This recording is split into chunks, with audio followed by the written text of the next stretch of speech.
I love your club over there. I know, I should be careful. Man, nobody's gonna get hit. All right, we can at least. Well, pledge sorry, for- wait 2 Paul's minutes. not here, you want me to move 2 down? minutes. 2 minutes. You can pledge, yeah. Yeah, you can pledge. Lou, would you lead the pledge, please? I pledge allegiance to the flag of the United States of America and to the republic for which it stands, one nation, under God, indivisible, with liberty and justice for all. I have been asked by a board member that you, before you speak, that you are, let me recognize you and then I'll let you talk. I'll let you talk anyway, but please say, raise your hand and I'll recognize you. Yes, Stephanie. Who's taking minutes? Well, that's a good question. Do you want Peg to? Because I just You did a should good job probably last ask her. time. Would you She please? did an amazing job. Does anybody have any paper? Because you know what, I did not bring. I'll get you some. Thank you, sir. Nathan. Earl.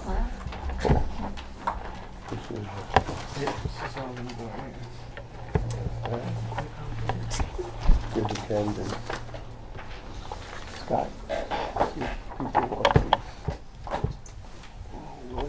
Before we, yeah, there's copies of the agenda. Before we go on, is that person still interested in being recording secretary? Here's Here's Oh, one good. applicant. Oh, Right there? Okay. where is she? She's on vacation. Okay.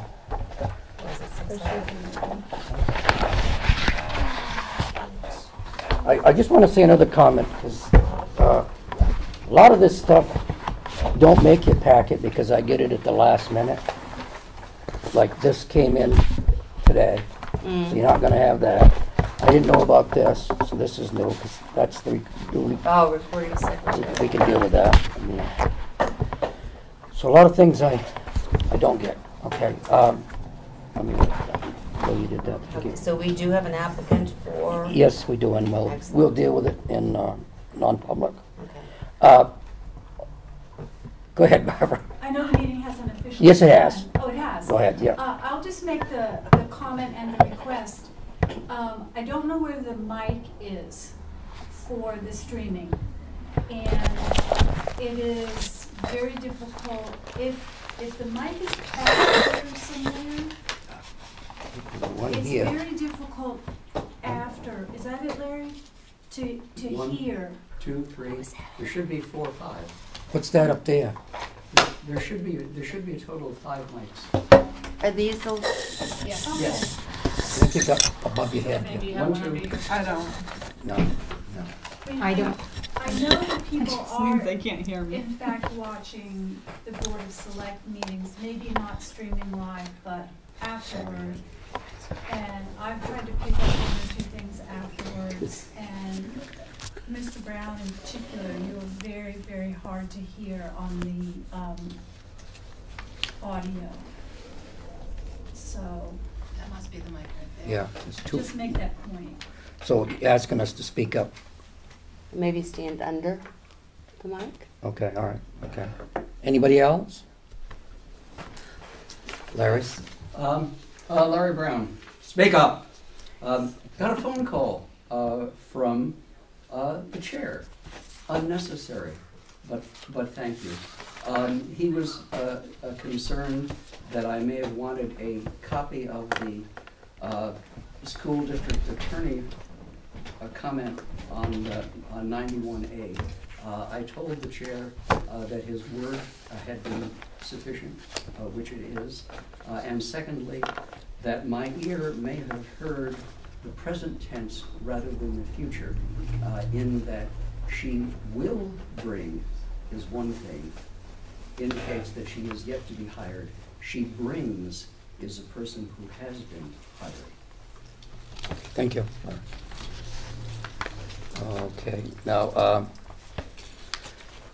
has everybody looked at the minutes? Yeah. Come on. Okay, which Okay, the one? first ones is public and non-public by Peg. We'll deal with the public ones first. Yes, Uh, and you had a, Oh, Do I have a motion to To accept? Maybe I shouldn't leave, since I wrote them. No, you have to stay. I'll make a motion with discussion. Is Okay. that what it is? Or are you gonna make it for the amendments? Amendments. Do we have a second? Yes. Lou, okay. Go ahead. I was telling Peg, under public comment number 9, I remember Barbara Hughes raised the concern around Milton not having a vote if we went with Summersworth. So I just thought it would be important to have that in the minutes. All right, thank you. Anything else? Yes, I have a question on Jenny Masca. Is it Mosca, sir? Okay. Yes. Because I'm sorry, but your accent makes it very difficult to use. Thank you. So that's another change. Okay. Now, the other thing that needs to be done is when you, you go into non-public, you know how I ask each individual, I point to them and they say yes, you have to Okay, lose notate that also in the minutes. Okay. On the public or on the Well, it doesn't, non-public? I do mine on the non-public, but Okay, it should so be. even though I just put approved 5-0, I have to write names? Yeah. Okay. Yeah, yes, and if somebody says no, you have to put down no. Well, I think I did some, with any abstentions or whatever. Yeah, but- yeah, you did that, that was Okay, nice. all That right. was- I saw Okay. that, yeah. So that person knows they abstained or said no. Okay. Anybody else for approval? Let the minutes show that Paul is excused because he's in Hawaii Okay. for the next 2 meetings, this one and the next. No, he's not excused, but he's... Okay. All those in favor? Aye. Aye. Opposed? Abstained? That'll be- Yes, I abstained since No, I you- wrote them. No, Oh, all right. no, Okay, give me an aye then. you're fine. You're fine. Okay, that takes care of that. So, the non-public? Do I have a motion? I'll make a motion. Stephanie, do I have a second?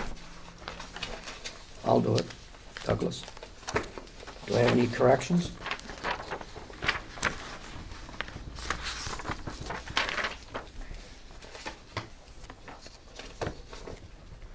Okay, all those in favor? Aye. Opposed, abstained, no? They pass. Okay, Okay, no, it no. was Had to be, Doug and then Stephanie. yeah, all set up 4 ayes, yeah. Okay, we had a problem with the 13th. You'd already approved them. They could not be rewritten because she had to rewrite them herself because she got nothing was emailed to her. All she got was that rough copy. So Kathy Vigu had to retype them all herself. Ouch. So, I don't know if we need to approve them or not again, but they're Are on. you positive? I feel like you said last meeting we couldn't approve them because you had to. No, they were on the last meetings. Mm. I think they were approved last one. And I turned them into her, and she couldn't do I'm pretty them. sure you. No, 7:13, minutes need to be rewritten. Right. Tabled until next Oh, meeting. did I say that? Was that Yep. non-public? Yep. No, Okay. it's in public. Okay, I'm sorry. Yeah, 7:13. You're yeah. right, Steph. All right. Okay, do I have a motion to approve? I'll make a motion. All right. Stephanie? Second it. Okay. Lou? All those in favor? Aye. Aye. Opposed, abstained? Okay. And I didn't realize that anything had to be sent to her, so. What were you, Oh, what you- was supposed to be sent to her? Oh, I'm sorry. I had the wrong minutes. Okay, I rewrote the 13th. okay. It was I apologize. She did the 6th? Yes, that's where the mistake was made. Okay. I had to rewrite these. Alright. Okay, it's done then. Thank you, everybody. Okay, yeah, that Do you one need is to approve the non-public for? We already did that. Okay. It's done. And now We did the it's, 6th. the 6 is the one we had a problem with. Not according to last meeting. We had approved the 6th, I know we did. but she- that was the one that was wrong? But she couldn't rewrite them with the, she had to rewrite the whole things. We can let them go as they Oh, are. because we didn't send what the corrections we wanted. No, she got the corrections, but she didn't get the original Word Right, document. okay. Oh. She had to rewrite the whole thing herself. Oh, So I guess it's okay. Because they've already been approved right. with the corrections.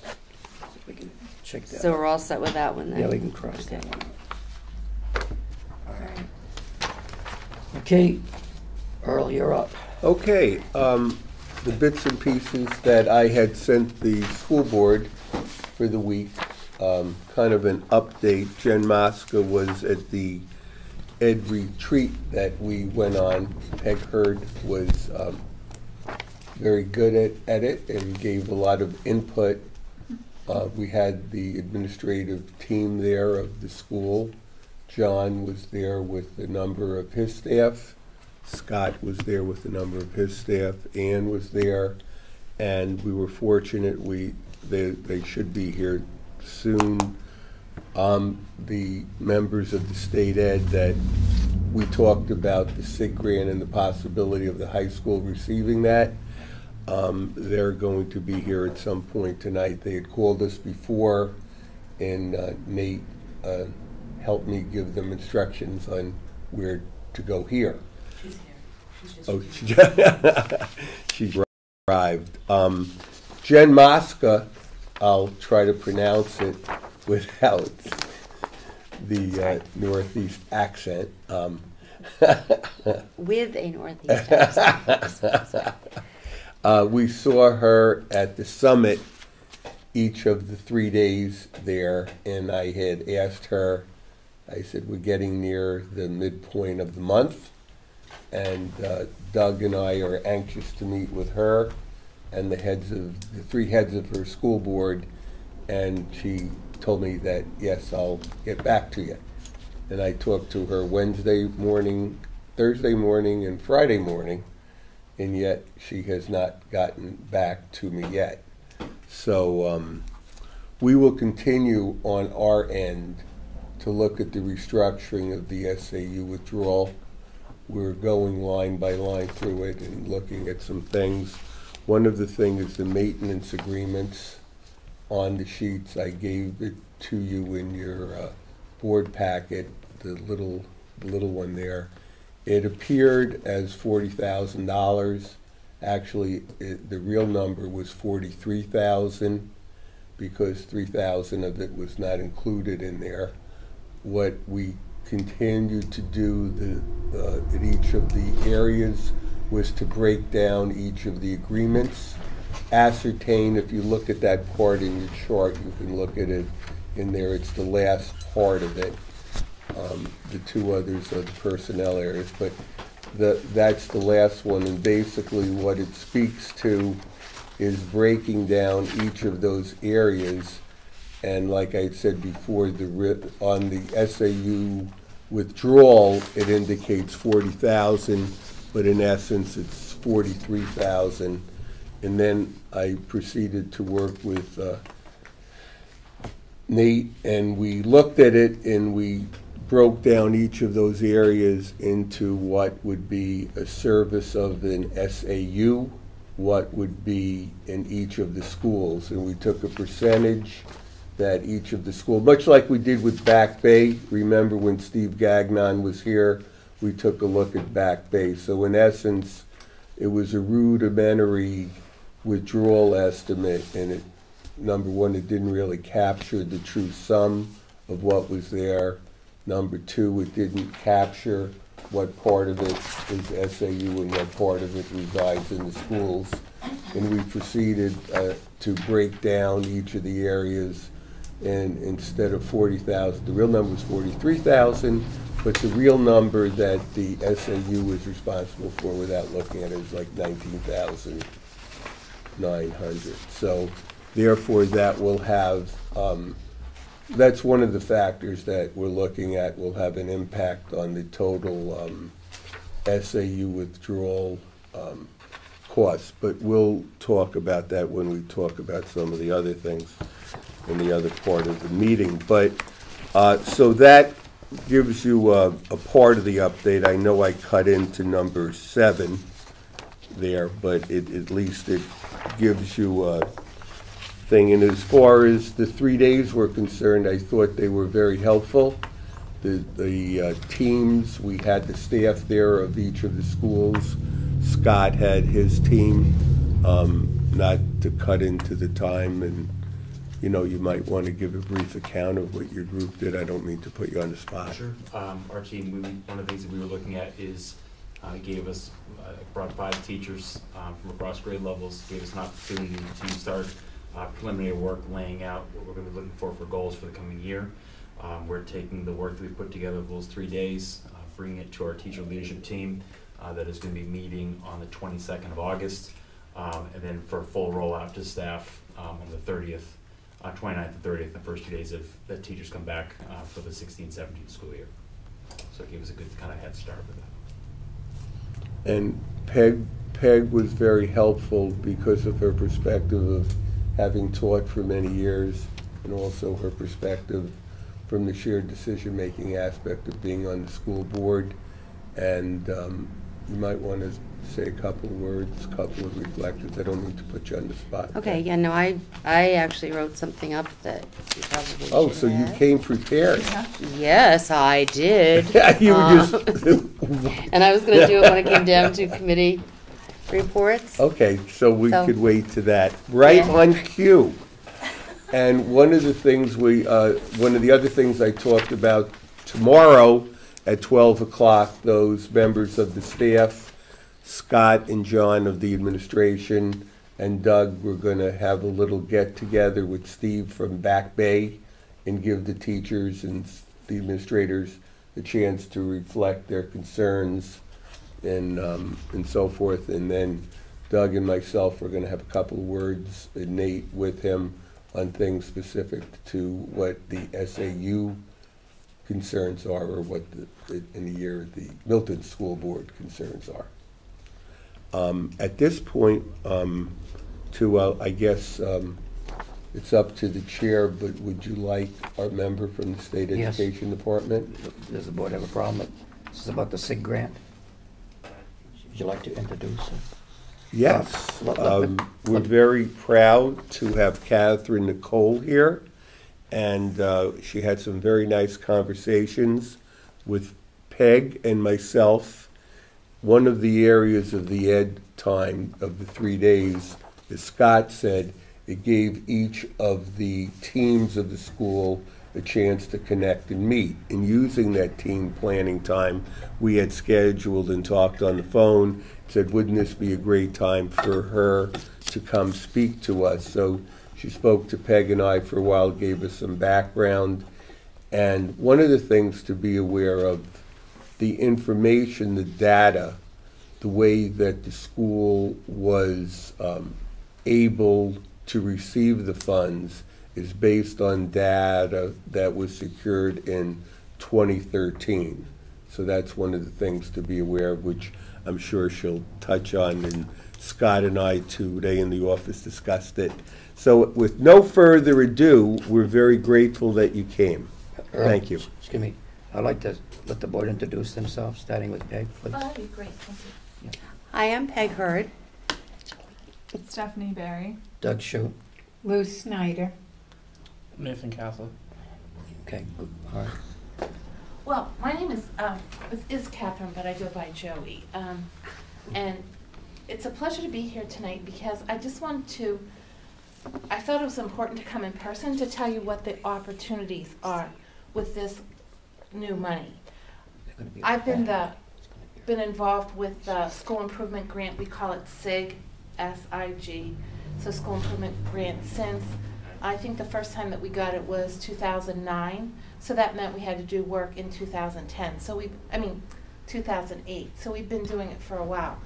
So Milton actually received SIG money 5 years ago. Could you move over?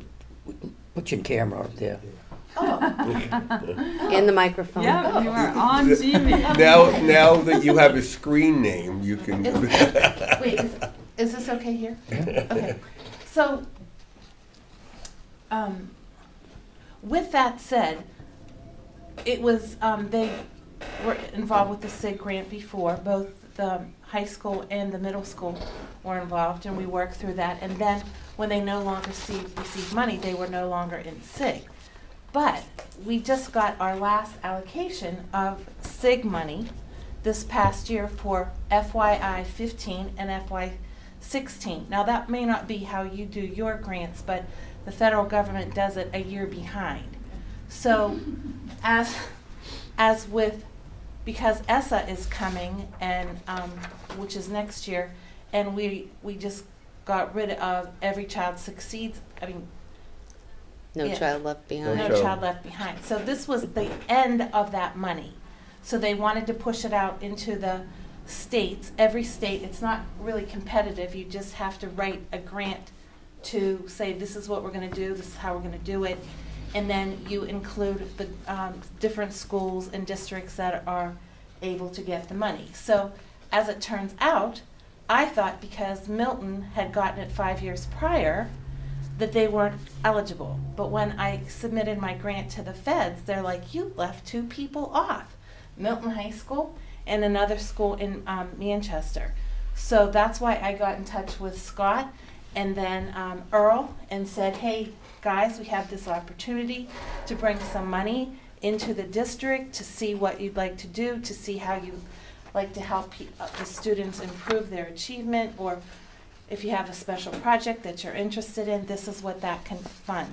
Now with this money, we got for FY 15, we got $1.3 million. That's what we're bringing into the state. And then for the FY 16, we got $1.2 million. So it brings it up to $2.5 million. The state gets 5% right off the top. That's how they pay me. Well, it's not quite that much. But anyway, so those are state expenses that enable me to drive out, to the different places and see, do monitoring visits and things like that. But based on that, then we have earlier, in the beginning of June, I sent out intent to apply to the schools that knew that I knew were eligible. So that's one thing that I'd like to talk about tonight. If you folks think that you might be interested, you'd have to do an intent to apply. Now what that would do is put you into this pool of, right now there's 5 different schools in the state of New Hampshire. There's one in Somersworth, Idlehurst Elementary School is eligible. Parker Varney in Manchester, Beach in Manchester, Wilson in Manchester, and what's the other one? Wilson. Anyway, there's 5 different ones. Milton. What? Nope. And then it would be new. Yeah. All right. So those are the schools that are interested. Now, one of the things that we're providing is on next Friday, we're asking anybody who's interested to come to Manchester, since they have the bulk of the schools. We've secured their superintendent's office conference room where we're going to sit and go through the grant and say this is how you could do this, and then they would be able to bounce ideas off the other recipients, because this really, in the state of New Hampshire, everybody gets money. Ginny, our commissioner, Ginny Berry, has always said from the beginning that anybody who bothered to apply will get money. What it will depend on is what kind of project that you come up with, how that money is divvied up. One of the things that will be taken into consideration is that would put you a little higher on the list, maybe give you a little bit more money, is if you never received SIG money before.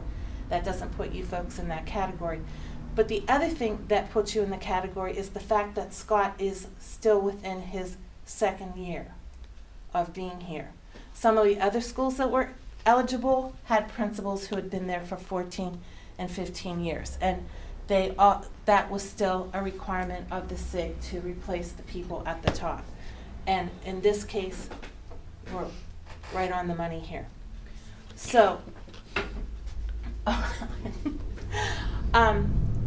and I can answer any other questions. So basically, it's a grant that provides you money, and the federal requirements say that we have to give each school at least $50,000. So if you came up with a project and you said, oh, we can only come up with 35, we'd have to come up with $15,000 more per year, because each school has to get at least $50,000 a year. One of the schools up north only wanted 25, and we had to go back and give them, they had to rethink what their priorities were and expand their project, which they were able to do quite nicely. So, and the other end of the scale is like you have to give schools between $50,000 and $2 million. Well, we've never gotten $2 million, so no school's going to walk off with that right away.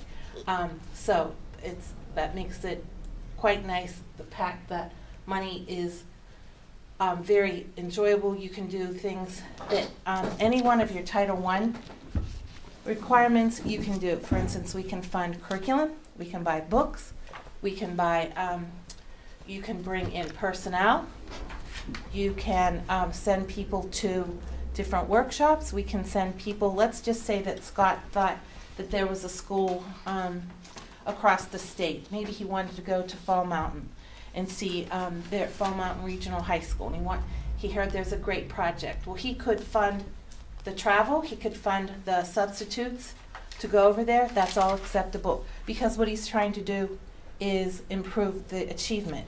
One of the things that you'll have to do, and they've already done this because they were at the Summer Summit, they came up with a problem of practice. This meant that based on their needs assessment, they said these were the certain things that we want to pay closer attention to. Based on that, your SIG grant can give you money to support those type of things.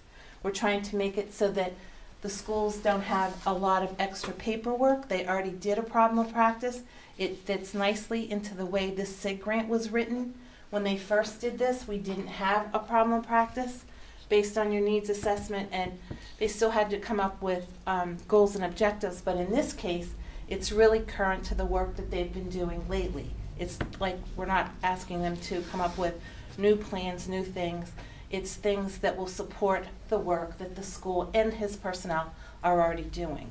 And we think that's a strong point of this grant. It just gives you some money to support some of your opportunities and to bring things to the school that maybe you wouldn't be able to without the little infusion of cash. Yes? What about buying computers?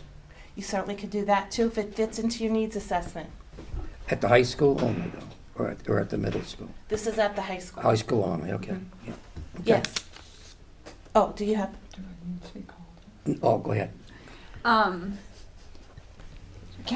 So right now we're just talking about the high school. Mm-hmm, that's it. What excludes the elementary school from this? Why can't they be?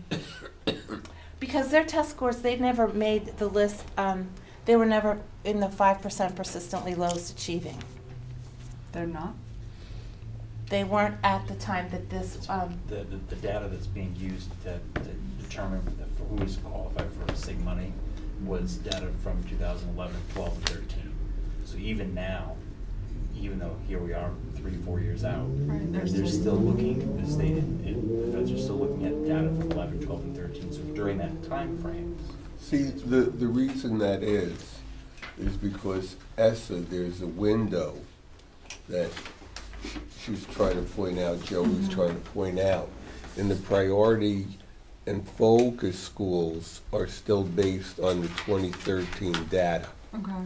So they haven't, so that's why, like Joey's saying, we kind of snuck in through the back door because the data is based upon that, and ESSA has not fully taken hold. Right. Is that correct? The state of New Hampshire in January or February had an opportunity to keep the focus on priority schools the way they were, or to come up with a brand new definition of them.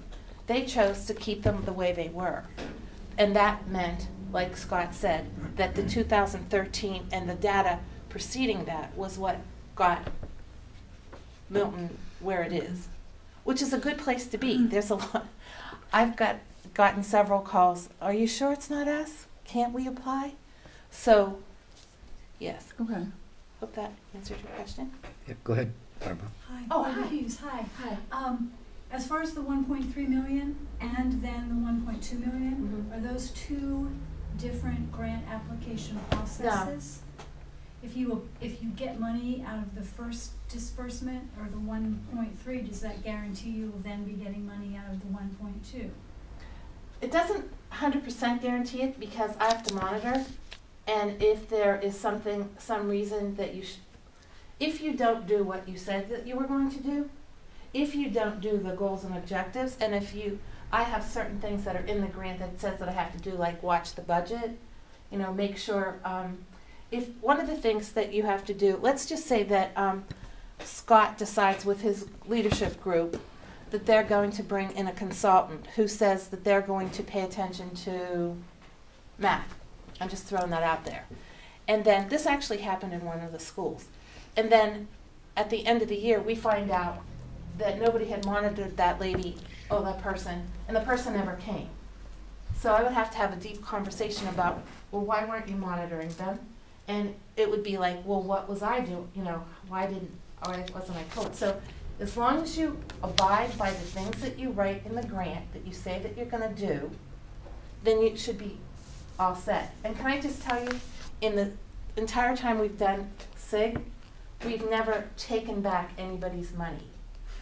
Or we've never, if they said that they were going to have it for 5 years, they've always gotten it for 5 years. So do they need to put that request into their, when they apply, they need to specify we're asking for monies for 2 years? Actually, it has a shelf life of 5. Because the way the government has found out is that it takes between 3 to 5 years to make any kind of innovation or to make something stick. So this money will last for 5 years. And I thought you said that this was the end of the money. It is. It's just that there won't be any more after this. Okay. So you will get it. You will get, let's just say that your project comes up to, you want $300,000 the first year, and then the second year you want $250,000. So you get $550,000. You have the opportunity not to spend it all right away. You can be thoughtful in that. You can use a year to maybe explore a new program to see if you want a new math program. So you explore it, and then you say, okay, well, we think that we're going to hire some consultants to help it in the second year, and then in the third year. And then they said, you can use it, but you may not want to, because with the new, here's the problem. With the new ESSA laws that take place in September of next year, we're not sure what's going on, but that you'll still have the money available to you. Anybody else on the board? Yeah. Oh. Suppose your need changes and Scott says, well, we don't need to do that, but we would like to use the money for something else. Can you change the goal in mid-term? Yes. The SIG grant? Good question. I do think that happens quite frequently, because if we were to take a needs assessment that they already did, which would be what they went to the summer summit with their problem of practice, they may have worked on that this year. And so they feel that they adequately met that goal. So now they want to figure out, what do we want to do next? And so all they have to do is change their problem of practice, talk to me about the grant, and we do that a lot. So very good question. So when does the grant have to be written and in? What's the deadline? That's also a good question. The federal government, I have it into them. They haven't 100% approved it. Next week when we meet on Friday, it's a draft of whatever the grant. But we feel that not that much is going to change, and we also feel that schools beginning to start, we need to have people write it. The original idea when I first wrote it was that schools would know by September 1st. I'm not so sure that tonight, after I go home, I'm revamping the timeline about how the whole thing's done. But hopefully by the middle to end of September, if you folks apply, you'll be able to have the money. So Oh, yes. You write the grant and it encompasses all 5 districts and what they want? And that goes to the federal government, and then the federal government, no. No. Once they approve what I wrote, that we will have to do, like, one of the things I said is you have to submit a budget. Yeah. So that's in there. I also talked about the fact that you have to submit your problem of practice. So they have to approve all that.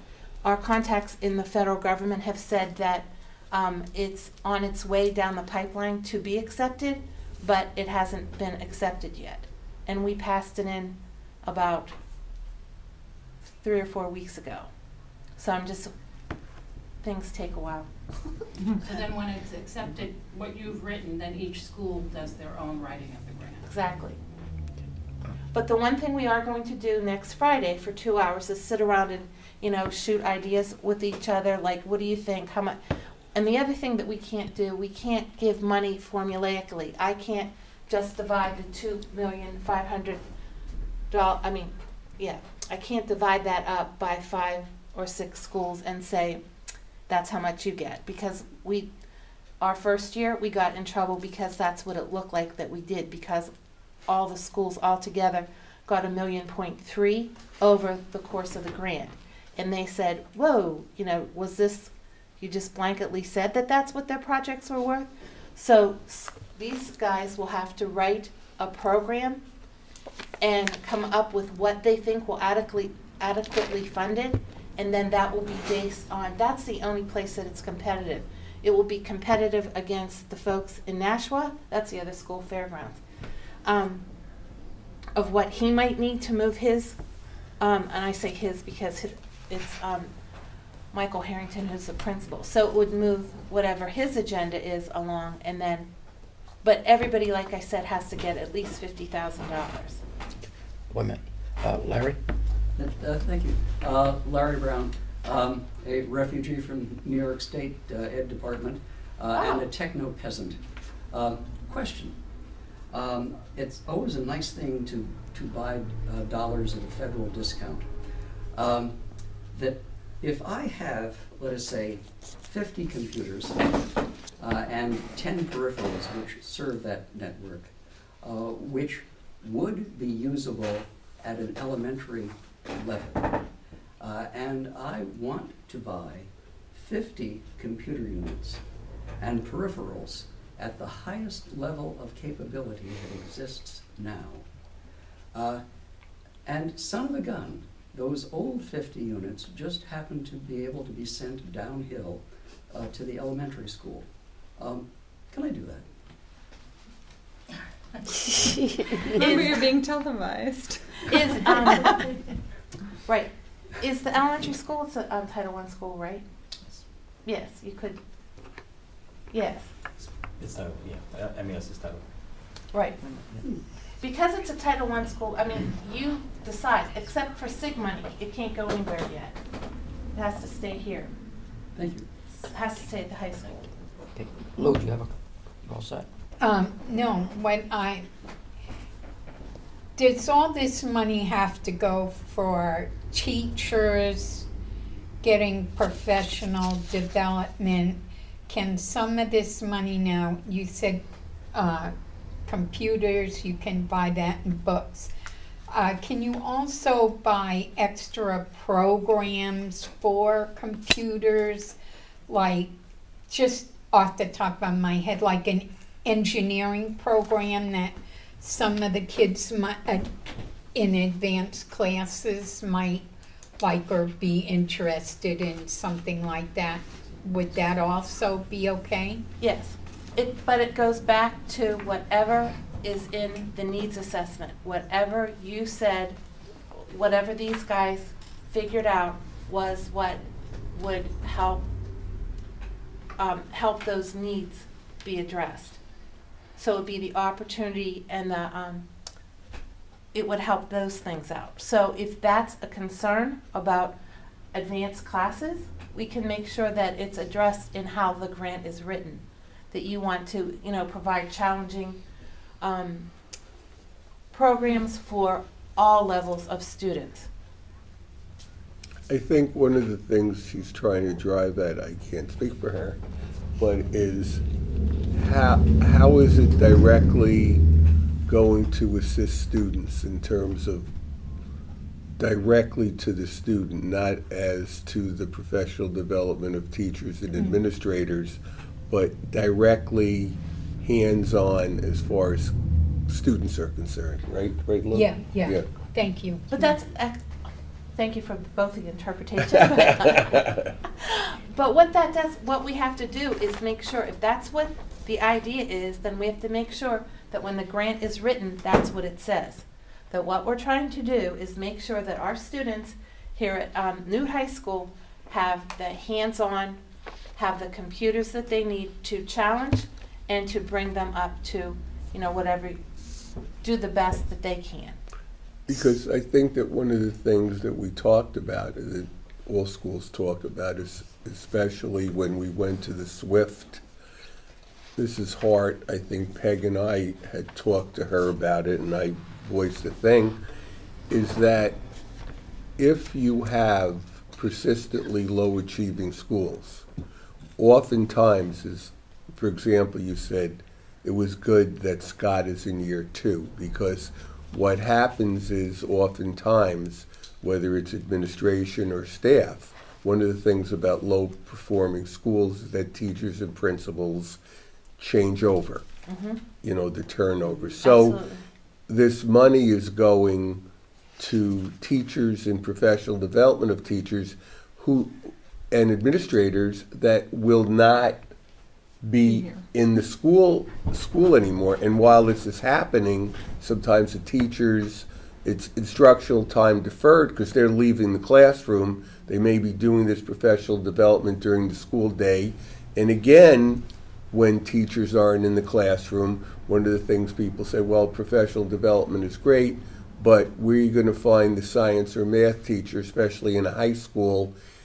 You know, where are you going to find that sub? You know, it's hard enough to find science and math teachers, let alone, I don't care where you are in the Northeast, look for a math or science sub. Oh, So yeah. I think that one of the things that Lou might be concerned with, and everybody is concerned with, is what directly, you know, but I think you answered it well. It's going to be incumbent upon Scott and the team and myself and Peg or whoever else from the team has been involved with the grant, is to make sure that that's part of it. Well, yeah, because we had the SIG grant before, and my own opinion was there was so much professional development that nothing went directly to the kids. And, you know, we have, like, we have the greenhouse that some of the kids are really working at, and could anything be done to directly enhance that maybe, or shop, or, you know, some other things away from professional development. One of the things that I have to say is that you did spend a lot of money on professional development early on, but I'm thinking that, and the way we have the quarterly meetings that help support what you went to, I don't want to say that going to the Summer Summit was free, but it was less cost because we use money and we pay for the registration. So you only have to pay if the teachers get paid and like their mileage and things like that. So your costs are lessened. But then we have these 3 different professional development days throughout the year that support that.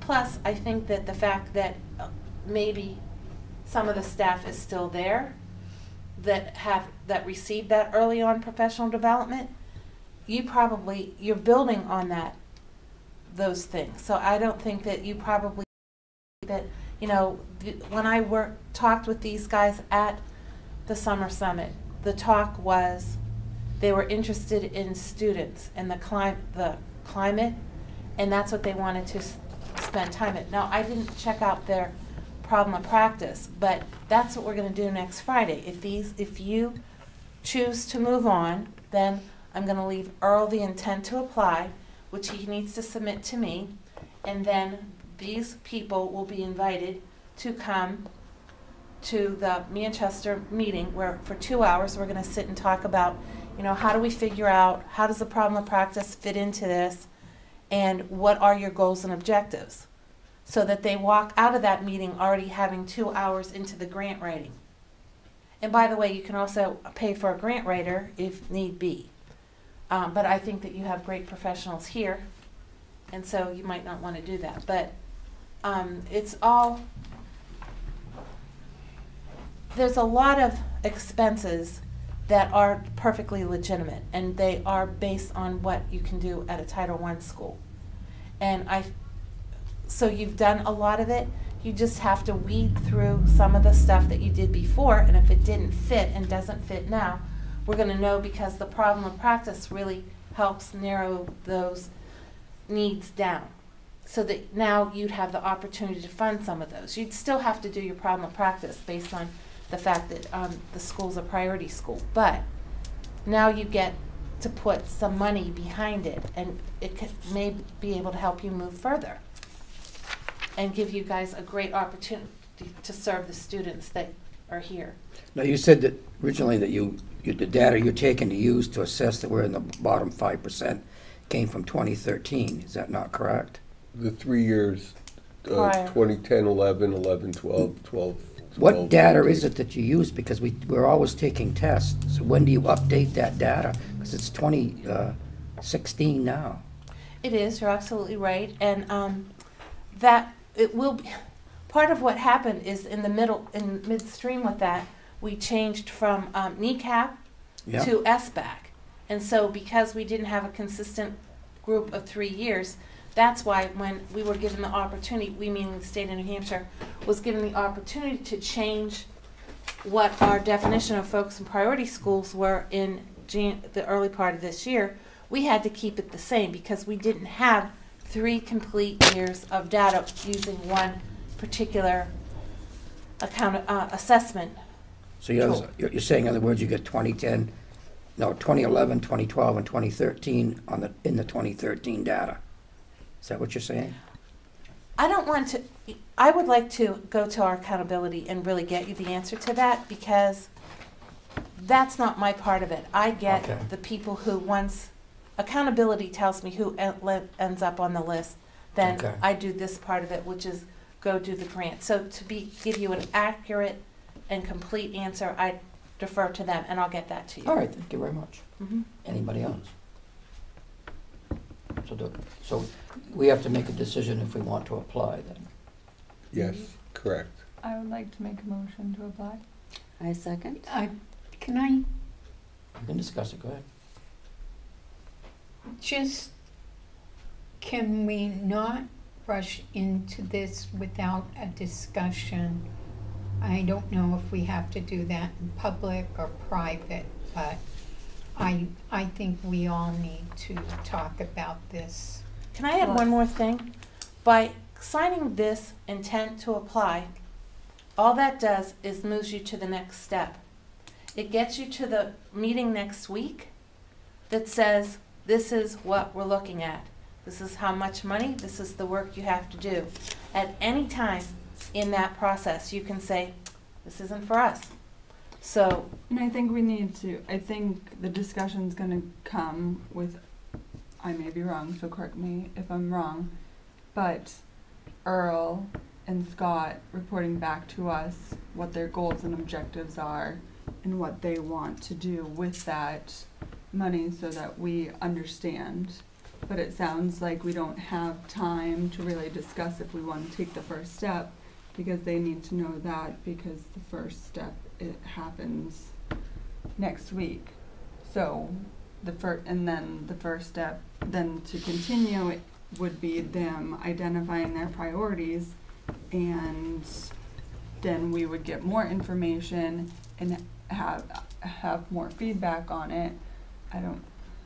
That's the way I'm understanding it. Is that what your idea is, Scott? I would just recommend, I think there needs to be more discussion regarding what some of our steps need to be to figure out what our goals. I mean, Joey did talk about our problems of practice, which we spent time on. But also I need to get some time to have feedback from what are some of the things that we're looking at, not just, and I'm thinking from not just a new high school standpoint, but from Milton School District standpoint. You know, we have a lot going on right now, so I'm also kind of thinking in from the budget process as well, how does this all kind of interplay? And so my recommendation would be to have some more discussion on it before we move forward.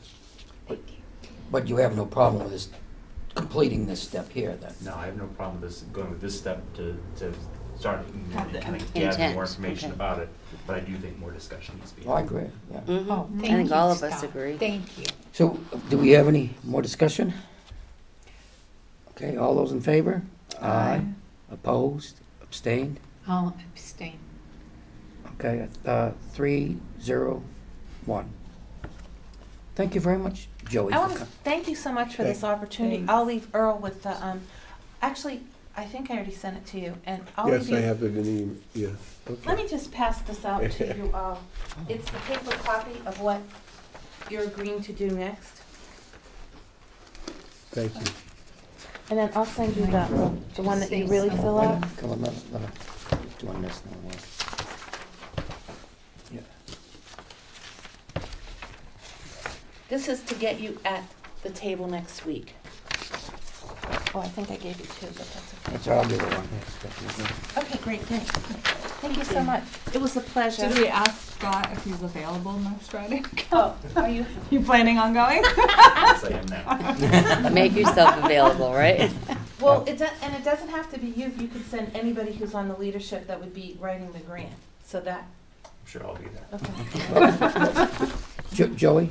Yes. So wait, Lou, do you have a question? You did. No, not for her, I did not. Okay, all right, I'm sorry. Joey, Joey. Would you Thank give you. me the contact information so I can send that information to you? Oh, Doug's? Yes. Yeah. Is it? You know what? Just write it on the back of this. You want my email address? What? However you'd like the information, I'll certainly provide it to you.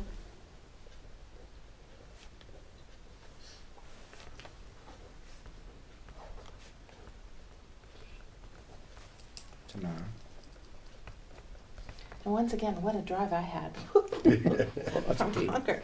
Oh, I listened to my GPS, Oh, and it no. was like, whoa.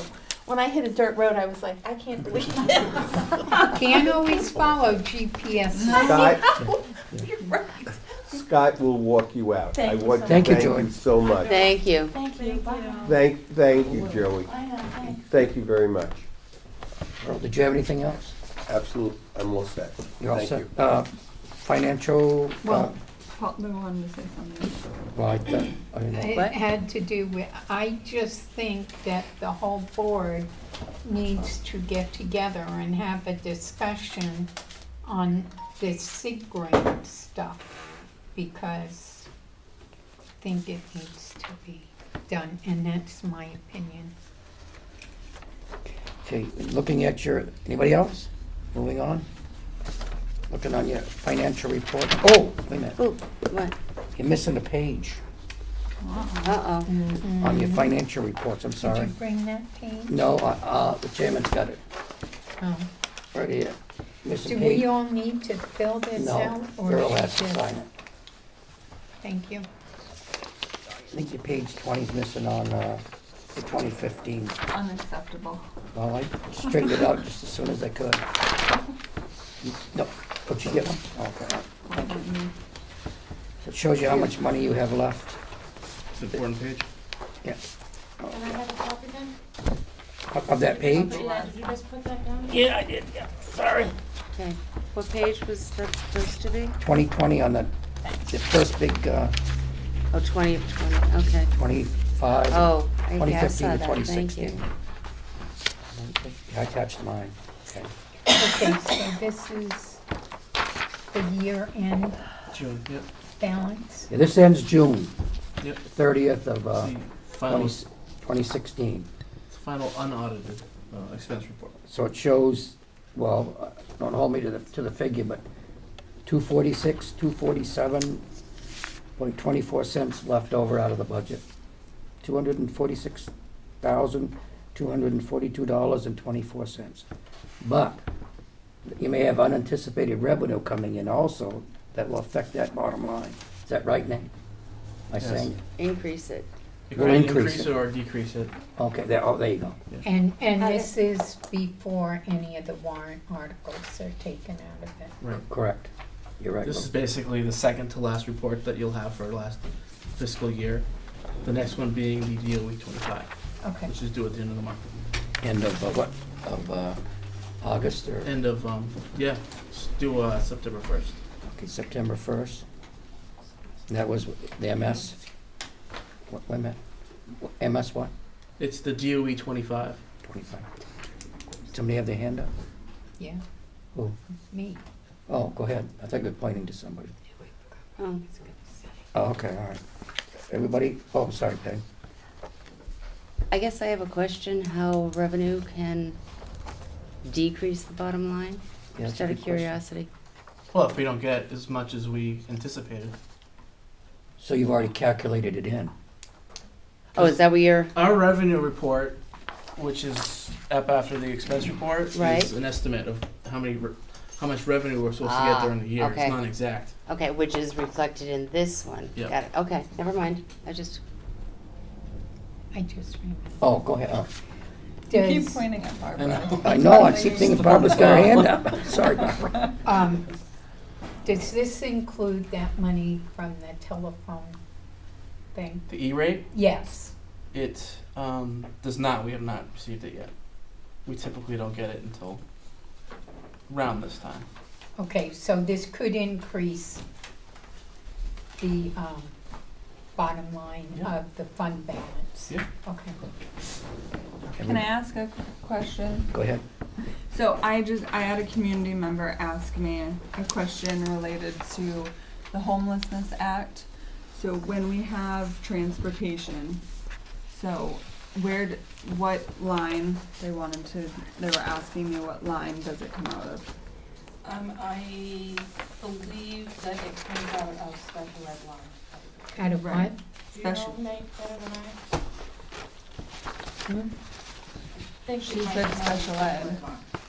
so But it looks like there's several different transportation lines Yeah. under special But ed. there's not a specific homeless transportation. Right.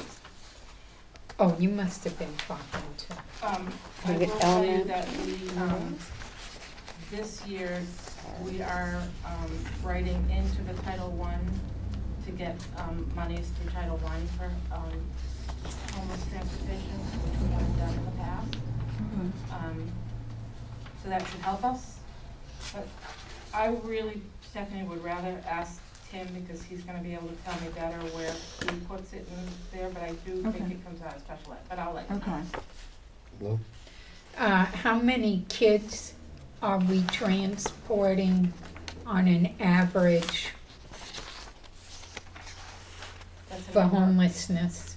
It's a number I'm gonna have to bring to you next board meeting, but I will write it down and bring it to you. Because I It's think very this fluid. is, huh? It's very fluid. I understand that, but, I think it's something we all want to know. Well, maybe I can, About- let me see if I can look it up now. Okay. Any more questions on the 2015 and 2016 budget? Now, this is the new one. 2016 to 2017, you got a lot of money left over? A Well, lot of money. not really. It's just starting. 8 million. So we're doing good. Dream. Okay, everybody read the revenue report? Got any questions? really? I haven't seen that 20 million yet, or 45 million, or whatever you said. 7. 7, okay, 8 million, Not all even right. close. to Well, 20 you or know. 40. I was dreaming. Monthly revenue report? Any questions? Okay, this still is not complete Which until one? we make sure that we get all the revenue? Is that what you're saying, I Roland? try to hold off as long as I can. But again, it's a big report and it's due in a couple weeks, so I can't wait Okay, too much okay. longer. Okay. All right. Okay, Grant, 3. overview? God. I think I got 2 here. Oh, no, you got We should one. have one Should from have 2 FY monthly 15, revenue. 16 and then 17.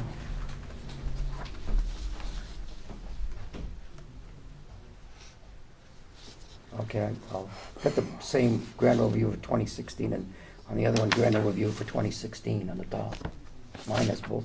Yeah, same. you actually can't, that's just the report title, Okay, all right. and I just haven't changed it. Okay, to the report. everybody seen the first one for 2015 and 2016? They all set? Are we Okay. all set with these, Nate, or? Yeah. Okay. So this is real, I mean, this is like true. Bottom line on this one, everything's been Yeah. paid? Oh, Yep. Okay, thank you. Just checking. Okay, Oop. grand overview for 2016 and 2017, we all set? I need got the treasurer's report, I'll need a motion to accept. I so move. Peggy, wanna read, well, I'll vote with the other one, second. Everybody viewed it? Have any questions? All those in favor? Aye. Aye. Opposed, abstained? Cast reconciliation. Now the cafe services report. Ooh. So, am I reading it right? We're shy by $43,000? Is that $42,355. Is that a new one? 42,000? It's the second column over. That's good. But it was budgeted, they were expecting a loss of 43,573, so Okay, all right. a little bit better than expected. We're It's down from what Yeah. it used to be. Yeah. we're progressively doing better in Yes, cafe yes, they're doing a service. great job. Yeah, go ahead, Peg. If I can just add on that, I actually went down and spent some time with poor Nate, bugging him, and asked for the food service contract. And I know it's, how long is this one for? I don't remember.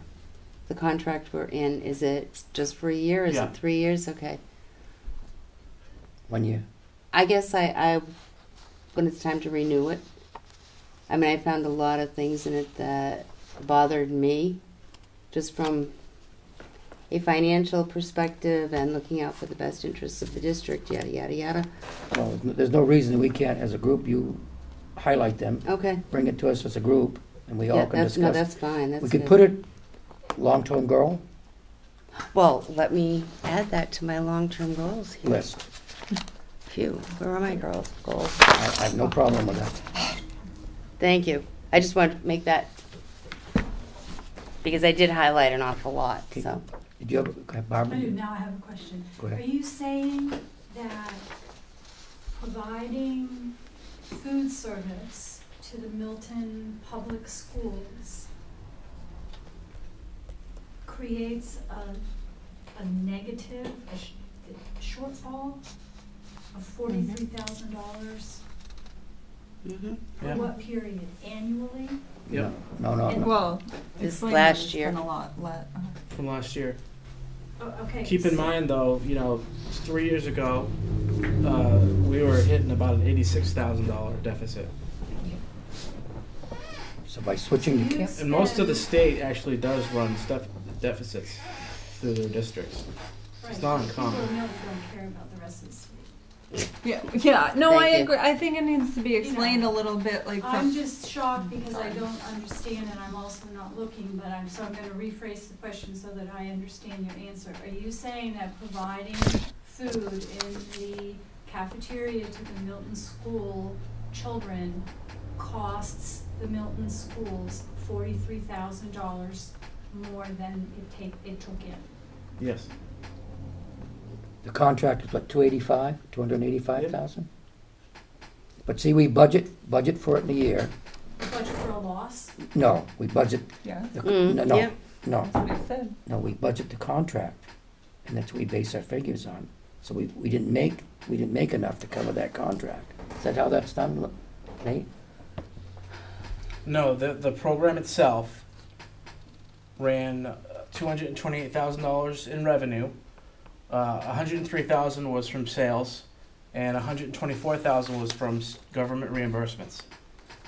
But it cost us to run that program $270,547. Go ahead. Can you indicate why the whole state tends to have losses? It's probably due to children who, like, the law says you have to provide them food, Yep. right? There is no law that mandates certain families have to apply for low income or reduced or free lunch. So that's the problem, is there's a lot of choices to not apply for that program, but the school has to still give kids lunch.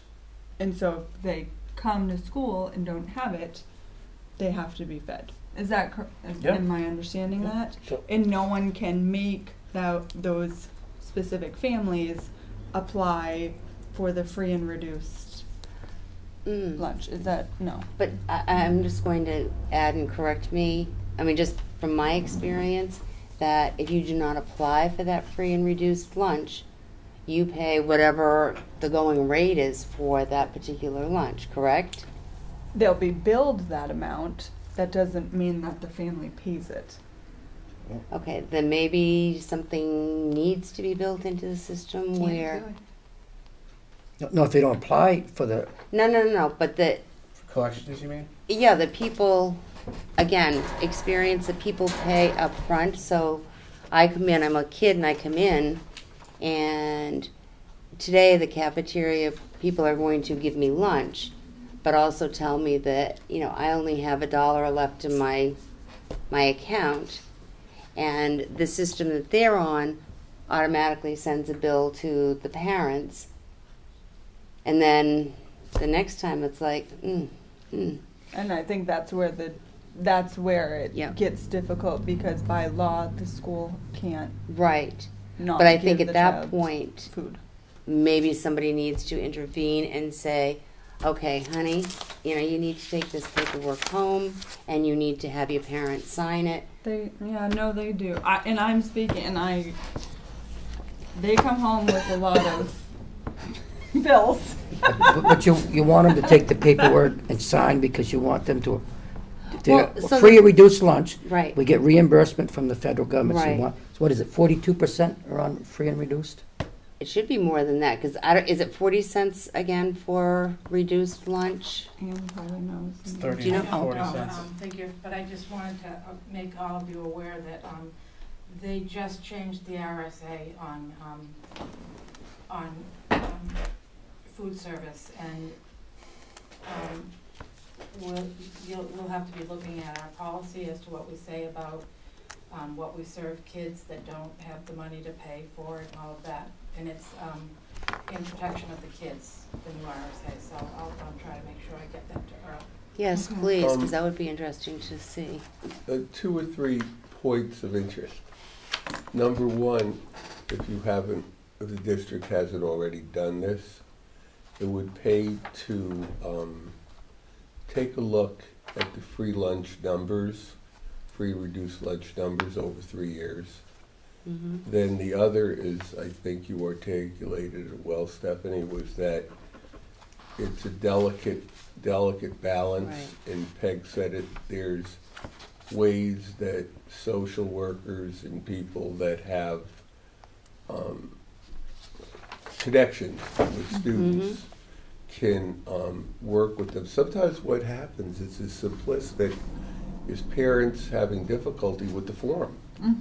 So if you reach out, or you know the person, or especially in small communities, we've had vast ways to outreach and say, gee, you know, whether it be the school nurse or whatever, that cadre, Scott, of people. And oftentimes it happens more at the high school. As kids get older, they really get embarrassed and things like that. And so therefore, number one, to identify what the trend is, where it lies, identify how many could be getting that aren't getting, and 3, one of the goals, one of the action things is within each of the, John and Scott and I can sit down with their guidance, their caseworkers or whatever. It's a small enough thing where people, without being intrusive or pretentious, can indicate, you know, like you know, even with Scott, he's the coach of the kids, if he knows that a student could get you know, I'm sorry, go on, Scott. Maybe what was the number for that, was the actual number for loss for kids who did not pay, or the amount of balance left over at the end of the year for kids who did not pay for lunch? Wow. It was Good around question. 5,000. So not 43,000. No. So where's all that? Basically, it's a program that, you know, Cafe Services comes in and they build it over time. I know you don't care about other districts, but there are other districts in the neighborhood that went through the same thing, and they're actually turning a profit now, and it's been 3 or 4 years. Excuse me, I just wanted to make the point that the $43,000 loss was not from our kids not paying their bill. Right. Yeah. It's And from I their think- parents. and I think that's- Taxes, and it's not, yeah. the $43,000 loss is not from their parents not paying the bill. it. Right. I just wanted to Right, make so that it's what's a small the- portion of that. So my question is, where's the 38,000 then? So if it's not, and thanks for saying that, so if it's not about people not paying or kids not filling out the completely. form, well, not even like 90%. Yeah. Yeah. So- She's getting to the next point I was going to make. I think that we, just like we brought back Bayin, and I don't know if you've done this before, it might be a good idea to have cafes, have them come here one night, and we can discuss it, and the board can ask some questions, we can Which ask is some I think probably that- what, yeah. the You want me to do contract. that? And I think, but I think before we do the contract, I mean, I think right now might be a little premature. When's the contract up, Nate? Well, at the end of the fiscal year. Okay. But I agree. I think it'd be a great idea for having them to come Yeah, in and, yeah. and really explain the nuts and bolts of the program. And Yeah. two, they can point out, you know, granted, the 5,000 is only 12 or 14% of the total thing, but this is 10 or 15%, that's 10 for 15%. Where exactly is the other 86%? I mean, what is it that the district has to do? One of the things, as we said, not to be repetitive, is to increase the number of free and reduced lunches, having more students sign up. But I think it would really, I think we're doing a nice job bringing people in and giving the board an opportunity to speak with them and fully understand Yeah. and grasp what it is, because I think it's important. And it is something that forever, regardless of where you are, is a real issue. Because I've done it for many years within a specific school district. And one of the things that we wound up doing is the supervisor at Lake Luzerne, I talked with Lake George, which was a nearby school, and we shared her. So we only paid half of her pay and half of her insurance and things like this, and we did a number of different things, you know, free and reduced lunch. But I think we have to look at a case-specific thing here, because it really is to do it on your own unless you're partnering with an area school where the person that oversees it, you run into insurance and you run into personnel and everything. So I think the first step before we even venture into a discussion to do it ourselves is to have the people come in so we could really get a handle, say, okay, what is this other 36,000, and how do we take a look at that, address it? So do you want Nate to? Yeah, I just wrote that in the minutes. He's going to. I saw him writing it down. Okay, He has it on his, Barbara has We'll something put to them say. on the hot seat, you know, Yeah. we're good at that. Barbara? Oh, I'm sorry. Don't forget that the government makes mandates that you have to have certain kinds of food, and they do cost some more. We did do this ourselves, and it was much more costly, a lot more costly than food service, and their deficit has been going down. It used to be to verify it, I would have to go back to old records, but it used to be a lot more, plus we had to pay all the benefits on all the employees. We don't have that anymore. Right, and I'm not talking about changing any services. I'm just saying for information purposes, this is what frustrates outside people. And if they're seeing this cost and no one seems to know where it's, like, I think everyone can understand there's certain kids that, you know, need extra support. But if that's only a small fraction of it, where's the other? Well, so to get that information. Stephanie, some of it may be also that they have to prepare an amount of food, and that might not be always sold that day. But I will tell you that I have eaten there. The food has improved. The variety has improved. And we have all seen personally a lot less goes into the garbage. And maybe that sounds awful, but that's the truth. And I think others here can verify that also. But I know Doug and I have gone to several schools and before and since the food service came in. I'll take two more comments on the subject. Larry, go ahead. Moving on. If memory serves, the earlier cost was $86,000 as a loss at a time when the program was being run in-house. To that, you have to subtract the $30,000 of immediate, vast improvement, there's sarcasm in that, by eliminating the pay rates and benefits that people of this community were getting as part of the social contract of our area. Whether those improvements in the cost of food service will continue at a second contract is unlikely, but the major part of the savings came from the decimation of salaries and benefits that employees in this district had. It won't take that much work to go to a variety of sources, and you'll find out that the cafe program is improving the variety of foods being offered. The introduction of apple slices, of all things, straight out of McDonald's, has greatly improved, like about 50%, in terms of apples and fruit being consumed. The introduction of Japanese-style table captains has also worked. So there's tremendous amount of new research out there for how to improve the ambiance of the food and its costs. Wish you well. Thanks, Larry. Nate?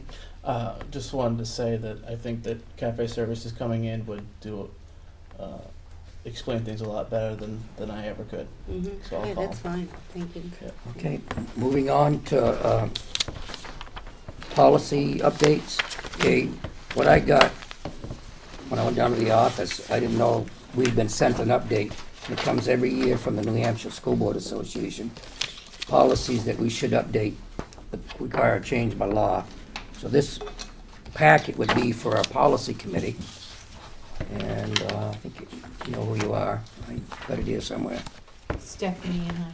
Okay, that's going to you, and you can look at them, and I just need to know if you're going to meet the last Wednesday of this month, because I'll have to let you into town hall. You mean this month is a 5-week month? No, so no, you'll meet on the next Fourth- Wednesday. fourth Wednesday. Wednesday. You meet at 5 o'clock. The facilities meets the first Wednesday, then the other one is the policy committee. Well, I guess talk about that because I don't. You have to, no, you two can talk about it. Then let me know if you want me to let you in the building. My. Go ahead. 'Cause I'm new. You guys need to kind of Kind of what? instruct. I'll call you. Okay. That's your decision, okay? Do they have to meet Wednesday? I guess maybe that would be a They question. meet anytime they want, but they're gonna have to meet up there because I won't be, because I have to reserve this room. I have to come in and tell them, It's just me and Lou? no, you're gonna have, who else? Superintendent meets? Do you meet with them, Nate? I typically don't, but. I And can. they meet, you have a It chairman, could always be done at the SAU. you make votes, you Yeah. gotta take minutes. Should be done at the SAU office. You can do it that way too, it doesn't matter to me. When's this? Yeah, you can do Yeah, we that. just need to post it. Post it, take minutes, and have a chairman. Is this usually Yeah, happen try and once a figure that month? out. Yes, Policy committee meeting once a month? yeah. We just didn't do it Well- over the summer. Okay. Or since March, since I got Doesn't it depend on if we get all these If done? you get them though? caught up, then you can take a break too. Okay, thank you. I think you've got another one coming up from Ann.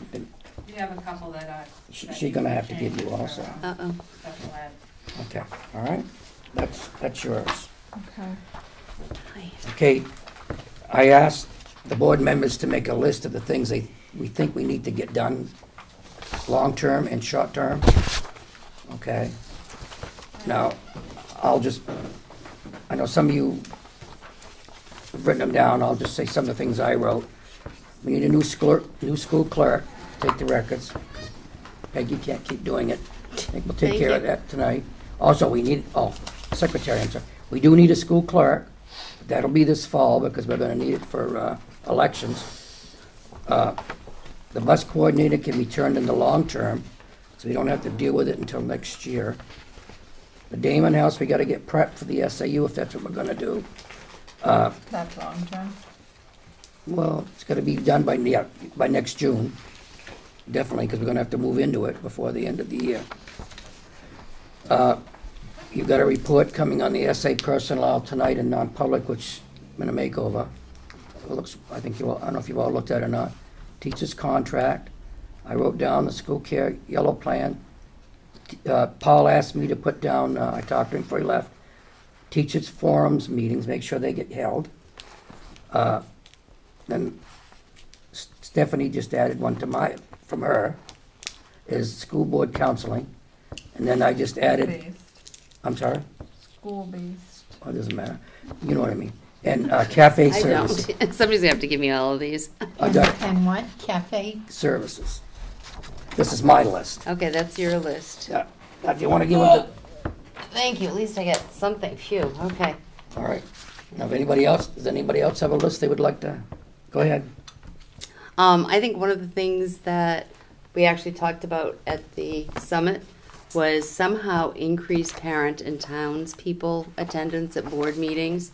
I mean, I'm looking out here and it's, hi folks. You all look very familiar to me. But I talked to several teachers about getting parents to come, and if they offer to the kids, if you get your parents to come to a school board meeting, just let me know, and you and a friend can come up for lunch and, play games or whatever in a nice quiet lunch in my room. And the teachers were like, yeah, I've got kids coming up most of the time anyway. But it was just, parents need to understand and to come and hear what's going on rather than just everybody comes at budget meetings and then screams and hollers and yells and I don't know if that's what they really do. Anyway, so that's one thing. No clues about townspeople.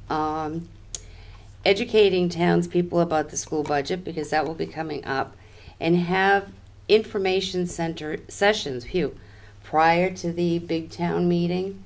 Offer refreshments. I mean, some kind of an incentive for them to come and just learn, and just let them know that schools are the town's biggest investment. You have good schools, people move in. And this is for me and Lou.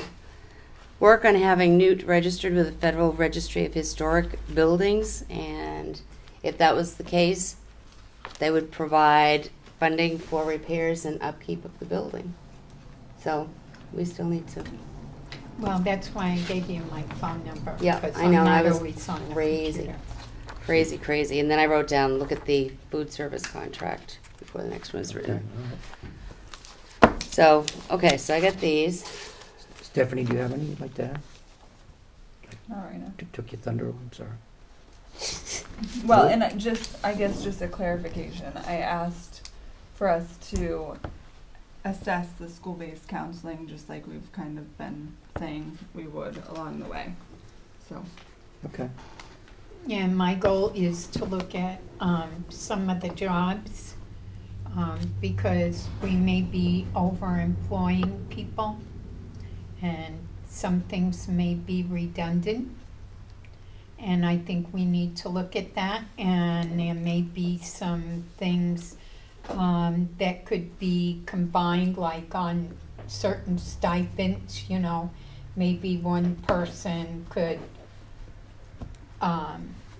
do two for the price of one. I do with me have the Rochester stipends, and some of their people do it for $1 a year, and the $1 is to keep the line open, and I can verify that. Well, no, you don't need to verify. This is No, just, if I can just you don't need all that. speak You to want to that, work though? on the stipends?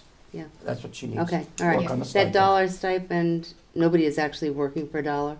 No, I know, they do Okay. it for free, but, and I said they put the $1 in there to keep the line open in the thing. But I do have the book. No, we don't. No, this isn't what that's about now. Okay, so you This want to is- look at extracurricular activities, I correct? said assess staff positions and stipends. Yes, thank Okay, you. that's good. See, what occurs is when you get the audit, if you have a fund that isn't, that you don't have cash that comes in and out, then they write you up for that. And if you have school funds, school activity funds that no longer function, and there's nothing going in and out, then they say, well, your inactive funds should be shut down. So that's why they put something in there. That's the reason, because they must have been written up for it as areas to improve on, so therefore they just keep the line open. If I can really speak to that, since I was part of that whole thing, Right. is say, Earl, you were doing one of those dollar positions, and then you stopped doing it, nobody wanted to do it. So what we did during negotiations was, aha, nobody has done this position for 2 years. Let's take that money that's budgeted, and Stephanie has come in and she wants to do, you know, something that everybody thinks is a great idea. So we take that money that you were getting and give it to Stephanie, but we keep that dollar, or kept that dollar line in, just so that if that ever comes back again, we don't have to go through the whole process of having the school board approve it. It's there, and then Yeah. we can just negotiate Because money. once you shut the line, once you don't do Right. anything in the line, then the school is Yeah, forced to it's close gone. it because the audit says you can't do it that way. Yeah. Well, one of my friends is a school board member in Rochester, and they do have people that are doing extracurricular for no money. She's told me that. Yeah, So yeah. I I did, do agree. that I went and got the book, Peg, to verify what I said was true. Can I get clarification on the school-based therapy, Stephanie, and what you were saying? Well, to assess what's going on, a couple months ago, we had some questions that were supposed to be put back towards the current service that we're getting on whether they can do more days. The principal had, or one of the principals had indicated that there had been a higher, need for, that there was a need, that there had been students and parents asking that weren't able to be serviced, and then seeing if that service that we have now can give that, or if a new service would be more appropriate, because that's what we said was going to happen at the end of 1 year anyways. Right, so we, in May when I did that presentation, Yeah. you asked if we could increase our days with community partners, and we are on their waiting list to increase our days, because they haven't been able to hire anyone, but we're on the wait list for them, and we're meeting this before school starts to talk about how we might be able to be flexible with the staffing they can provide us to add more counseling to it, but we are on a wait list to add. And in terms of other options, we did meet with Sweetser last year. I don't know if you're aware of that. Michael and I met with Wendy from Sweetser, and we laid out what we were looking for, and Wendy said that they did not have any school-based services in New Hampshire, and that in order for them to provide what Community Partners is currently providing, I'll quote her as having said it would be quite a learning curve. So we asked her for a proposal, and we didn't get one. So if you'd like me to reach out again and ask for a proposal, I can do that, but she felt that because they were a main service, that to provide the networking that we can do with Community Partners is something that can be done because they know of all the different area net services. And she said that would be very difficult for Sweetser to do for us. So I'm happy to talk further with you about that if you want. Yeah, that would be good. I just had a different conversation with her, and I worked for them, so I know. So, and I do get that the state lines bring one boundary, but a lot of the cons that were brought or that were mentioned in May or June, whenever you did that presentation, are already built into the program. Like, they have a specific school-based program where Community Partners isn't necessarily a specific program. Does that make sense? No, completely, but that's okay. We can talk about it more. But okay. In essence, our conversation with Wendy was that she didn't see it being an easy task to provide for Sweetser to provide services in Milton. And like I said, when we asked for a proposal, we didn't get one, but I'm happy to reach out again and see if she can. My goal is, I've said this before, I don't care what service does it. I just think it's imperative that we are a rural community, and the ability for certain students to be able to get to counseling is very, very limited. And we're on the same page with that. So the more kids that can be served and the more families that can be served, the better. I just want it on the forefront because I think it's a major factor towards the education here. Yeah. Okay, moving on to C, healthcare. What I asked Nate to do, you all should have a copy, and I think you all needed to know this, is how much we contributed to the health plan, how much the teachers contribute to the health plan, because we're gonna go into the teachers' negotiation, okay? Okay, Nate, you'd probably be the best one to speak on this piece of paper. Page 102. Nate loves speaking. Right there. And I don't have, I gotta get that out of It's right here on the other side. No, No, she I don't doesn't have the have other one. side, yeah, I know. Somebody took it on her. They took my other It side. just didn't copy. She got no page numbers on hers. Some of those. I guess someone Somebody just doesn't like doesn't her. like her. Wait a minute, I have it, hold on, I have it here somewhere. All written on. What would you like to know? Okay, Nate, go ahead. Flip it over. Oh. Oh, I've got all sorts of them, so I can take this. Is what we have. Oh, yeah. Yeah, that's what you have, Wow, and you have that's my lots of writing. I know. Okay, Nate. So, basically, for the health insurance, a single plan is on our current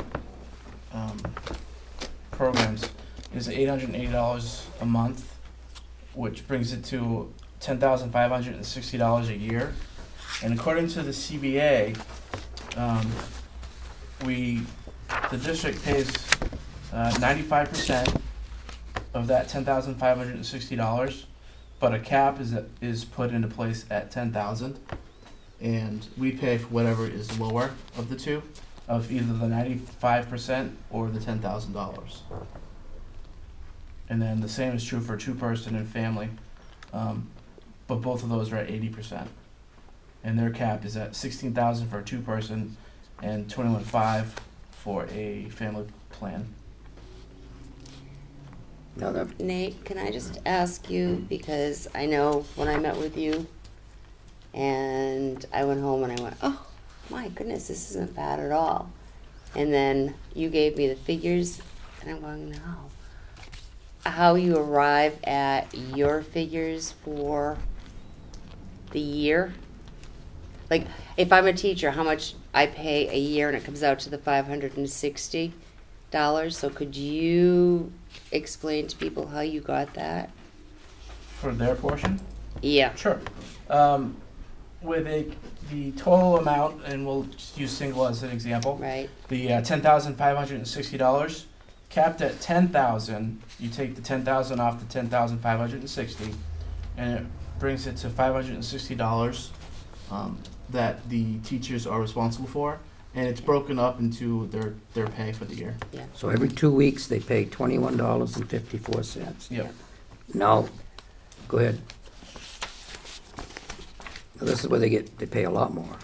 Yeah, for a two-person, it's $196.92, and for a family, it's $269.69. They pay $5,120 a year for the two-person. And for a family, they pay $7,012. Mm-hmm. They pay a year. Yeah. But that's every 2 weeks. On the two-person, they pay $196.92, and then for the family plan, every 2 weeks they pay $269.69, and we pay the rest of the So we pay 80, so on a single plan it's 95%, but on the two-person and family we pay 80%. Mm-hmm. correct, Up to the cap, yes. up to the cap. Oh, So the cap, okay. in all three scenarios, the cap is the lowest of the two. And the cap is set by the company? Contract. CBA. Okay. Yeah. Now, to the support staff, everybody needs to realize now, all support staff now pays $1,056 per year, which is $40.26 every 2 weeks. Now, if you don't work the whole year, there's no two-person or family plan offered to you. I wanted you all to be aware of that, because we're gonna be in negotiations. When you say support people, are they covered by the contract? I thought that was totally separate. No, there's no contract for them. They're not a part of the CBA. Okay, so we don't negotiate or anything for No, them, with right? them, no. Okay, all right. We just voted on that just recently, What? before you came on. Voted on what? Before they were paying, we paid 100% of them, Oh, single okay, plan. all right. Now they're paying 10%. Okay. So they're definitely paying 10% right now. Yep. Yep. So I just want everybody to be aware of that. Okay, I asked, Can I ask? go ahead, I'm sorry, I'm rushing on here. So why, I just don't understand such big discrepancies. Why would a support staff who's making significantly less money be paying so much, double than a contracted person or a teacher? I don't know. Well, you voted for that, it was 3-2. If you remember. Don't tell me what I voted. Yes, you did, it was a 7% pay increase and a 10% on the medical. That was what was voted on. It was 3-2. That's not answering my question of why it's not, why the difference. Lou seems to be able to answer my question. Go ahead, Lou. Because I had to fight. I was in the last teacher negotiation, and I had to fight to get the 5%. And they did not want to change that at all. And my thinking was 5% now, 10%, and up to 20, because in the real world, 20% is very reasonable to pay out of academia, okay? And I fought to get the 5%, and that's what stayed in this We contract. should be talking about that. Well, I'm just stating the truth, and that's a fact that, I know you guys weren't here. And that's what we're trying to do with the support staff. What's that? eventually. It's 10% now, 15 next year, and then 20% the year after. And this is why, okay, so can I add to my short-term goal? Like we've already brought it up, is like the assessment of what our employees get paid versus what other similar districts are getting paid. And what, I think that's going to, I think we're going to have significant backlash on this, and I think we need to be prepared. Does that make sense? Like, You need to look at this. Stephanie, can you, all right, yeah. other towns with, I'm sorry, I missed. Well, we had talked about this before, other, salaries. Okay, salaries and health benefits, right? Yeah. Okay, thank you. Thank you. I just want to make sure I get it down. Okay. So much fun taking minutes. Okay, all right. Moving. Anybody else have any more questions? I asked to see Back Bay's contract, and I was, What is that? I asked to see Back Bay's contract, but I guess we don't have one signed, do we, for this year? To my knowledge, We don't yet. we don't, because it was exactly the same contract as it was last year. So we didn't re-sign one for, yeah, okay. So there's no contract to look at for Back Bay. Okay, moving on to SAU planning. We had discussed that before. I discussed it in the first part and then. Then you let it go, Yeah. okay. Does anybody else have anything under old business? Mr. Shute? Yes, I you. do. I have a question about an old business item. I had asked some other people in town who seem to be spearheading a lot of what's going on with Lockhart and did not get an answer back from them regarding the equipment and in particular the sprinkler system and things that were planned to come from Lockhart to the new ball field at the elementary school. Specifically, the sprinkler system in the ground at Lockhart was an item specifically mentioned, was to be dug out and moved. Yeah. Has it already happened, or has the current situation with Lockhart going to cause none of those items that you all are planning on using in the new field to be able to be used? I haven't heard from that committee yet.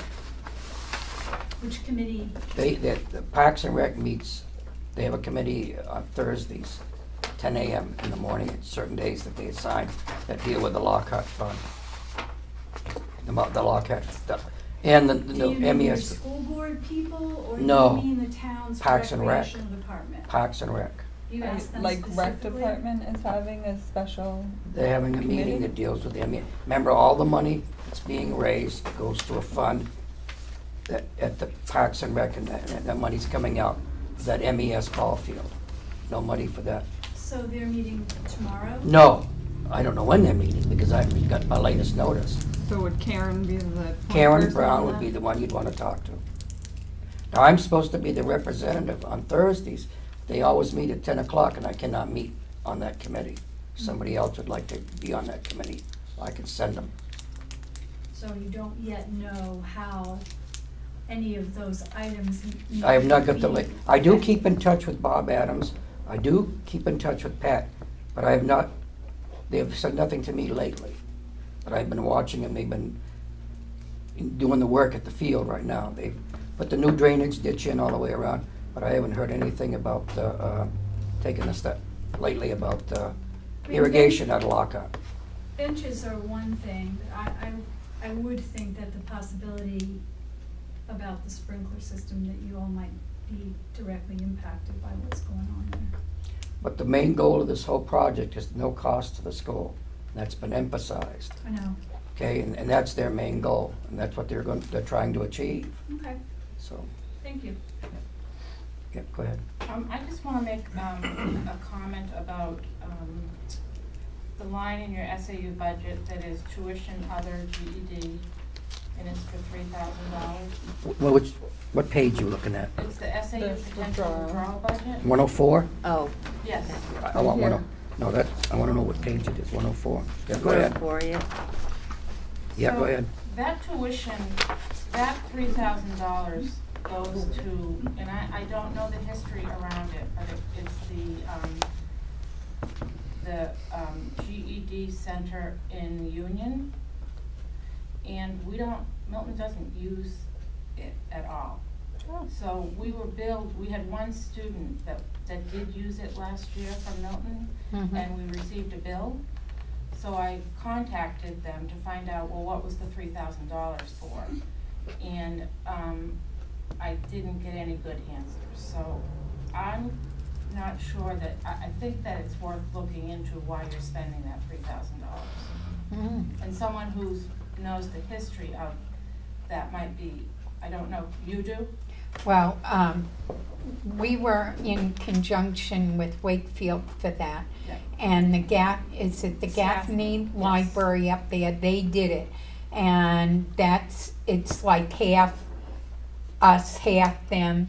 And at the time, that's what they wanted to do. And that's why it was in the SAU budget.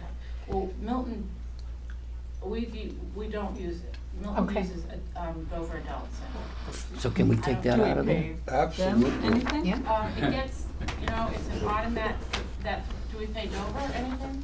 Yes. Yes. And that comes out But of- when this one student went to the Gaffney Center, we paid the same thing. Oh, So I didn't get an answer as to what the $3,000 was for. So what does it cost to And For- it is like a bill that comes this time of year and gets paid quickly, and I don't catch it in time to say, okay, maybe we should research this. So I just want to bring that to your attention. I don't want to cause any more conflict between districts, but we use Dover Adult Center for those. So what does it cost down the Dover Center to get one? It varies, it's very minimal, and it's only for students under the age of 18. If But- students are 18 or older, they pay themselves. But not the full $3,000 to do No, one it's very student? minimal. We pay for a class, or we pay for support. If the student is under 18, we pay for them to to take the GED test. If they're over 18, it's their responsibility. So is that like So it's pretty minimal. $500? So, I can come up with what that costs, but it's pretty minimal, but we've been paying it. Go ahead. so based Is there a on that, line item? Wait a I'm minute. sorry. so based on that input, this is something that Michael had left for us. We will delete the 3,000, and we'll have Nate call the other facility and go through and see what that fee is, and that way we'll make that adjustment for next time. Peggy? Well, there isn't a fee at Dover. We just pay per student. So if we have a student that's going to Dover and they have to take, let's say, an English study class, we pay that. So I can get that number from Sue Okay. at the office as to Super. what it costs us yearly to do that. So would that come out of special ed? We have, I think that has been coming out of a vocation. I believe it has to, yeah. Vocational. Uh, So it shouldn't be in the SAU. So that wouldn't be an It wouldn't be SAU an service. SAU cost Thank at you, all. thank you. Peggy, you had a Peggy had a question. You had a hand I just wanted to make sure that any GED training is in a budget line in the regular town budget rather than, and we're gonna take it out of the SAU because you're saying we don't Right, use those where people, the line but that- is It'd be it in the high in the school. regular? It's Not in the the town. Yeah. vocational. Not the town, Yes. the school one. It's the town budget. Well, well, okay, the town school board, Milton school budget, this town budget, okay. So we all set with this then? yeah, I have one question Wait, under wait. old business. Wait a minute. Stephanie, what's that? Do you have your hand up? I have a question Go ahead. under old business. Well, That's where we are, isn't it? that's where we are. Go ahead. Okay, I just want to know, was the assistant principal hired for a one-year term? Mhm. Okay. I wasn't sure and I wasn't clear, so I figured I'd ask. I will further check that, but to my knowledge, it was a one-year position. One-year position. Okay, thank you. No. That's all I want. Now, that has to come for the board to be signed, doesn't it, the chairman, chairperson? Yeah, yes. Yes. Now, what's the, coming. okay, what's the status on the librarian? How many applicants? Scott? For the MES? On librarians and MES. MES. I know Oh. that. You still should know. Yeah, Scott. Okay, I know. They had a phone conference with one candidate, and if you read in your packet there, I have shared it with Scott and with Ann and with John, that there's a modus operandi, a mode of operation for all new employees, new hires, as the board had indicated last time. So I sent it out on the bits and pieces. It's more of a personnel, but Yeah. in that you asked. But basically, as an update, John spoke to me today. He was unable to come tonight, and he's trying to set it up for me to meet with the one person on Tuesday of next week. He said he'd love to send me two, but they only have one candidate, and the committee spoke to her by phone. She's at a conference now, and he's setting it up for her to come meet with me on Tuesday.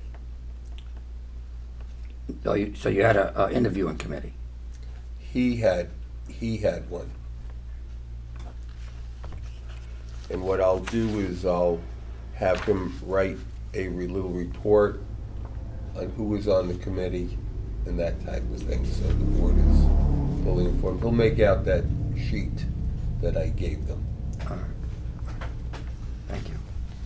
Anything else under old business? Well, I think we have people watching that are wondering what's going on with the SAU withdrawal. So if we're having a discussion in non-public, maybe we should we indicate why we're discussing the SAU withdrawal in non-public tonight?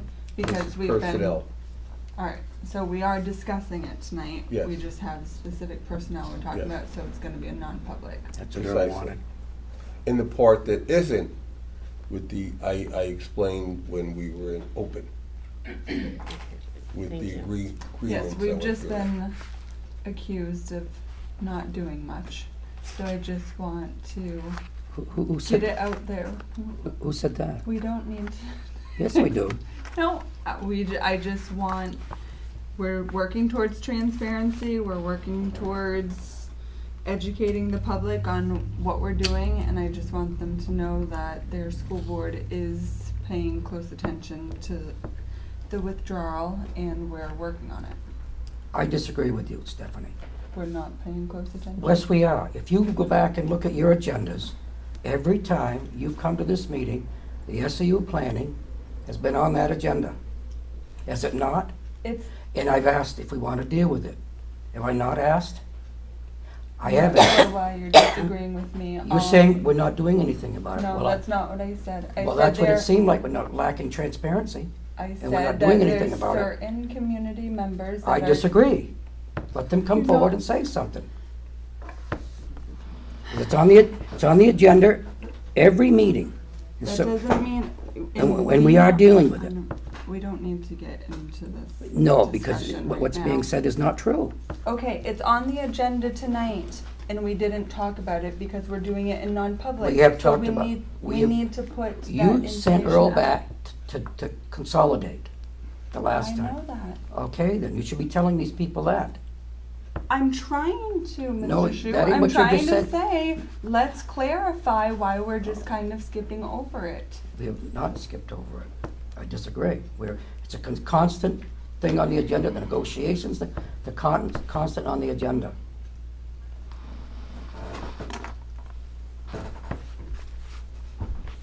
Okay, moving on. Board member, You had another hand, right? go ahead, Larry. That it would be fair to say that a discussion of who gets the chair on the conference table is an easy discussion. It is fair to say that we are in a situation of being reactive, and that until next June comes, the pace of things is going to be glacial. And everyone should be able to understand that a personnel issue involving the future employment status of an individual is not something that is public knowledge until they have had their rights of discussion in private. Thank you. Anybody else? Any public comments? That I think, Steffi, were you the one, or was it Noseworthy, or the usual unindicted co-conspirators? That wonderful spaghetti dinner and such that we had for Milton Matters. Can the school board work a meeting into that format? That food will bring them in, and That would have been, just to clarify, that would have been through Donna Marie Courier. Okay. So I guess. And another unindicted co-conspirator, just the sense of the food was delicious, and would be a good way to remind people of the service that the food service is providing, and might be the same way the selectmen are having coffee at Dunkin' Donuts on a Sunday morning. Just a focus that is not the formal structure of a meeting. I do have to ask for the structure of the disaffiliation committee. The last time we did this, there was a member from the budget committee. Is, for the structure of what you're doing, is that still something useful to you? I have asked for the budget of Yep. one member. Oh, there it is. To your convenience, I'm not pushing for the glory, but if you are in a situation where somebody is going to say, "No, you didn't have a," you know, and if you wanted a member, you have it. The other question is, the superintendent talked about having your hand slapped on an audit. If you have a budget of $10, if you spend $10 and you have a receipt for every dollar, what consequence? Who complains? But what is the consequence to the district of a bad audit? The last thing one is very difficult. The fastest, to the best of my knowledge and belief, the fastest growing age segment for the increase in suicide is what age group? 17. 10 to 14. That young now. 10 Wow. to 14. And the other comment is one of my sweet homegrown proverbs, which is, "The knives of perfection will bleed action to death." Thank you, Larry. I need a motion to go into non-public, please. I'll make the motion. A Lou? second. Okay, gonna be a RSA 91A 32A, B, and C. Peggy? Yes. Stephanie? Yep. Douglas, yes. Lou? Yes. We're in non-public. Thank you very much for coming. Do you want Scott? The staff